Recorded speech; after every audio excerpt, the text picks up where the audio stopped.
नमस्कार मित्रों, मैं जयश्री वैद्य आपका इस चैनल पर स्वागत करती हूँ।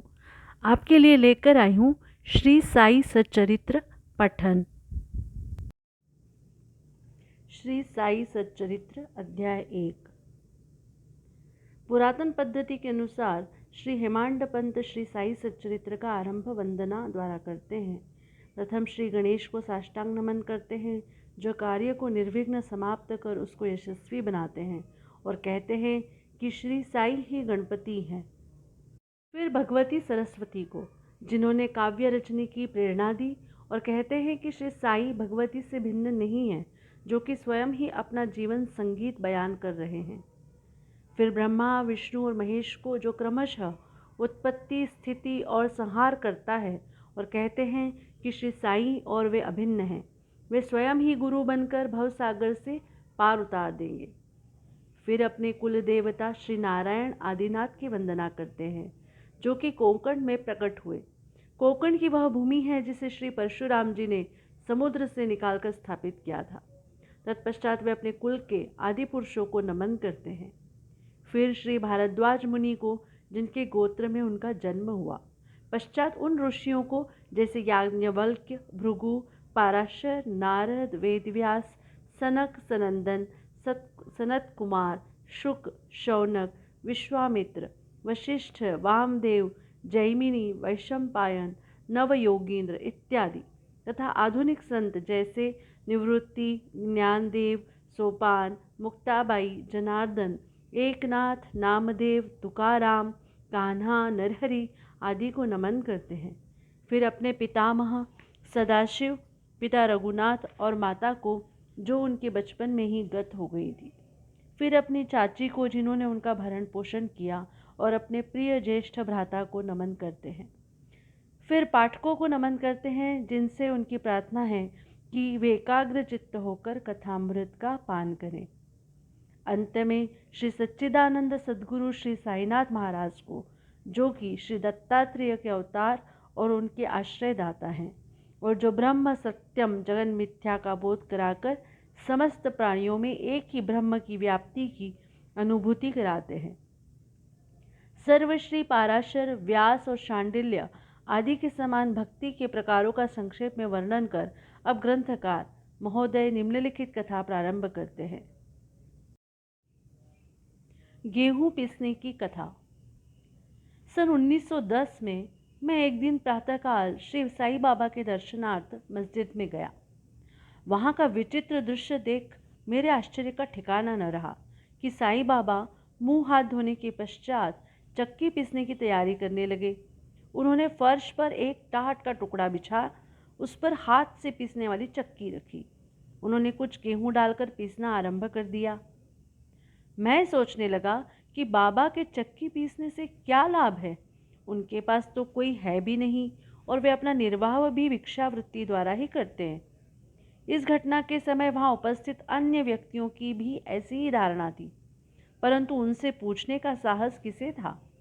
बाबा के चक्की पीसने का समाचार शीघ्र ही सारे गांव में फैल गया, और उनकी यह विचित्र लीला देखने हेतु तत्काल ही नर नारियों की भीड़ मस्जिद की ओर दौड़ पड़ी। उनमें से 4 निडर स्त्रियां भीड़ को चीरती हुई ऊपर आईं, और बाबा को बलपूर्वक वहां से हटाकर उनके हाथ से चक्की का खूंटा छीनकर तथा उनकी लीलाओं का गायन करते हुए उन्होंने गेहूं पीसना प्रारंभ कर दिया। पहले तो बाबा क्रोधित हुए, परंतु फिर उनका भक्तिभाव देख वे शांत होकर मुस्कुराने लगे। पीसते पीसते उन स्त्रियों के मन में ऐसा विचार आया कि बाबा के न तो घर द्वार है, और न इनके कोई बाल बच्चे हैं, तथा न कोई देखरेख करने वाला ही है। वे स्वयं भिक्षावृत्ति द्वारा ही अपना निर्वाह करते हैं, अतः उन्हें भोजन आदि के लिए आटे की आवश्यकता ही क्या है। बाबा तो परम दयालु हैं, हो सकता है कि यह आटा वे हम सब लोगों में ही वितरण कर दें। इन्हीं विचारों में मग्न रहकर गीत गाते गाते ही उन्होंने सारा आटा पीस डाला। तब उन्होंने चक्की को हटाकर आटे को 4 समान भागों में विभक्त कर लिया, और अपना अपना भाग लेकर वहां से जाने को उद्यत हुई। अभी तक शांत मुद्रा में निमग्न बाबा तत्क्षण ही क्रोधित हो उठे और उन्हें अपशब्द कहने लगे। स्त्रियों, क्या तुम पागल हो गई हो? तुम किसके बाप का माल हड़प कर ले जा रही हो? क्या कोई कर्जदार का माल है जो इतनी आसानी से उठाकर लिए जा रही हो? अच्छा, अब एक काम करो कि इस आटे को ले जाकर गांव की मेड़ पर बिखेराओ।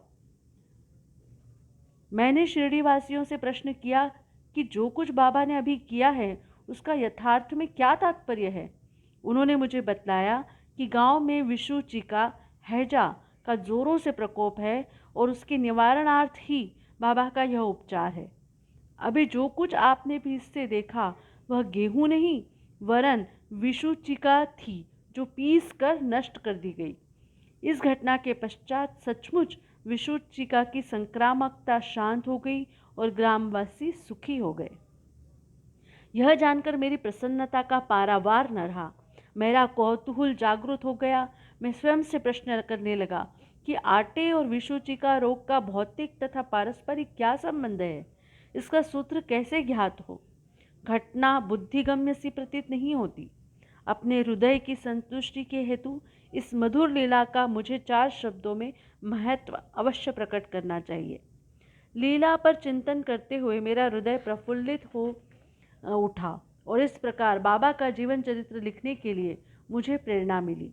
यह तो सब लोगों को विदित ही है कि यह कार्य बाबा की कृपा और शुभ आशीर्वाद से सफलतापूर्वक संपन्न हो गया।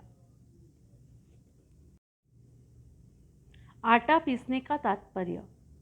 शिरडी वासियों ने इस आटा पीसने की घटना का जो अर्थ लगाया वह तो प्रायः ठीक ही है, परंतु उसके अतिरिक्त मेरे विचार से कोई अन्य अर्थ भी है। बाबा शिरडी में 60 वर्षों तक रहे और इस दीर्घ काल में उन्होंने आटा पीसने का कार्य प्रायः प्रतिदिन ही किया। पीसने का अभिप्राय गेहूं से नहीं वरन अपने भक्तों के पापों, दुर्भाग्यों, मानसिक तथा शारीरिक तापों से था। उनकी चक्की के 2 पाटों में ऊपर का पाट भक्ति तथा नीचे का कर्म था। चक्की की मुठिया जिसे पकड़कर वे पीसते थे वह था ज्ञान। बाबा का दृढ़ विश्वास था कि जब तक मनुष्य के हृदय से प्रवृत्तियां, आसक्ति, घृणा तथा अहंकार नष्ट नहीं हो जाते, जिनका नष्ट होना अत्यंत दुष्कर है, तब तक ज्ञान तथा आत्मानुभूति संभव नहीं है। यह घटना कबीरदास जी की इसके तदनुरूप घटना की स्मृति दिलाती है। कबीरदास जी एक स्त्री को अनाज पीसते देखकर अपने गुरु निपट निरंजन से कहने लगे कि मैं इसलिए रुदन कर रहा हूँ कि जिस प्रकार अनाज चक्की में पीसा जाता है उसी प्रकार मैं भी भवसागर रूपी चक्की में पीसे जाने की यातना का अनुभव कर रहा हूँ। उनके गुरु ने उत्तर दिया कि घबराओ नहीं, चक्की के केंद्र में जो ज्ञान रूपी दंड है उसी को दृढ़ता से पकड़ लो। जिस प्रकार तुम मुझे करते देख रहे हो उससे दूर मत जाओ, बस केंद्र की ओर ही अग्रसर होते जाओ और तब यह निश्चित है कि तुम इस भवसागर रूपी चक्की से अवश्य ही बच जाओगे। श्री सद्गुरु साईनाथ अर्पणमस्तु। शुभम भवतु।